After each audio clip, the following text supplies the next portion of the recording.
அனைவருக்கும் வணக்கம். இன்று நாம் பார்க்க போகும் தலைப்பு உற்ற உறவாயினும் தர்மத்தின் பக்கம் நிற்க வேண்டியதின் அவசியத்தை பற்றி நாம் பார்க்க போகிறோம்.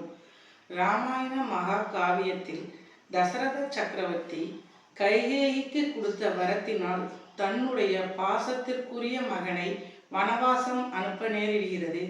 இருந்தும் ஏன் அனுப்பினார் அவர்? தான் கொடுத்த வாக்கினை காக்க வேண்டும் என்ற தர்மத்தை நிலைநாட்டவே அவர் அவ்வாறு செய்தார்.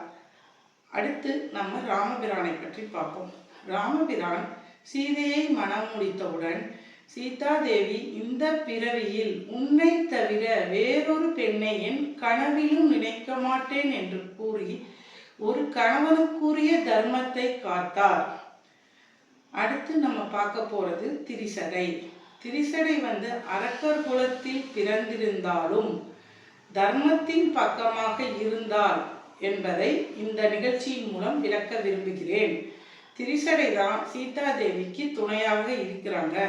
மற்ற அரக்கிகள்லாம் அவங்கள பயமுறுத்துறாங்க சீதா தேவி அமைதியா போய் உட்கார்ந்துருவாங்க. ராவணன் பயமுறுத்துவான். அந்த சமயத்தில எல்லாம் திரிசடை சீதா தேவிக்கு ஆறுதலாக இருக்கிறார். அப்பொழுது அவர் சீதா தேவிக்கு கூற வேண்டிய முக்கியமான விஷயங்களை கூறுகிறாள். ராவணன் விருப்பமில்லாமல் எந்த பெண்ணை தொட்டாலும் அவனுடைய தலை சுக்கு நூறாக தெரித்துவிடும் என்று கூறுகிறாள். இதனால் சீதா தேவி மனம் அமைதி அடைகிறாள். இதன் மூலம் திரிசடை தன்னுடைய பெரியப்பாவான ராவணனையும் எதிர்க்கவில்லை. தர்மத்தை காக்க வேண்டும் என்பதற்காக தன்னுடைய குலத்தை பற்றி எல்லா தகவல்களையும் கூறாமல் சீதைக்கு எது தேவையோ அந்த தகவல்களை கூறி சீதா பிராட்டியை காக்கிறாள். திரிசடையை சீதா பிராட்டி அவர்கள் அன்னையே என்று பாசமுடன் விழிக்கிறாள். சீதா தேவி பூமியிலிருந்து வந்ததால் அவள் வேறு யாரையும் அன்னை என்று அழைத்ததில்லை. திரிசடை அந்த பாக்கியம் பெற்றாள். அடுத்தது விபீஷணன். அந்த பற்றி நம்ம பார்க்க போறோம். விபீஷணன் தன்னுடைய அண்ணனான ராவணனிடம் எவ்வளவோ எடுத்து உரைக்கிறார். அண்ணா, மாற்றான் மனைவியை நோக்குவது நம் குலத்திற்கே அழிவை ஏற்படுத்தும் என்று தர்மத்தை எடுத்துரைக்கிறாள். ஆனால் அங்கு இருந்த அனைவரும் அதை ஏற்றுக்கொள்ள தயாராக இல்லை.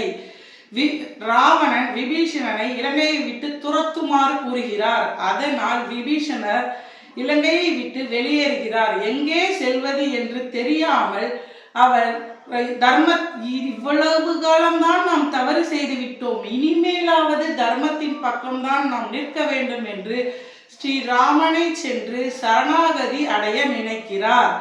அதனால் ராமனை தேடி சென்று அவனுடைய சேனை தலைவனிடம், நான் 9 மாதம் பிறர் மனைவியை கவர்ந்த ராவணனின் தம்பி வந்திருக்கிறேன், அந்த குற்றத்திற்கு துணை போனவன் வந்திருக்கிறேன், அயோக்கியன் வந்திருக்கிறேன். ஆனால் இப்பொழுது வந்திருப்பது ஸ்ரீமன் நாராயணனே ஸ்ரீராமராக அவதரிக்கிறார் என்பதை உணர்ந்து வந்திருக்கிறேன். எனக்காக கூறுங்கள், என்னை அவரிடம் அழைத்து செல்லுங்கள் ராமபிரானிடம் என்று தன்னுடைய தவறை உணர்கிறார். மனிதன் தவறு செய்யலாம். அந்த தவறு உணர்ந்தவுடன் பிறகாவது நம்மளை மாத்திக்கணும் அப்படிங்கிறத விபீஷணன் இந்த நிகழ்ச்சியின் மூலமா நமக்கு எடுத்துரைக்கிறார். ராமரை சந்திக்கிறார்.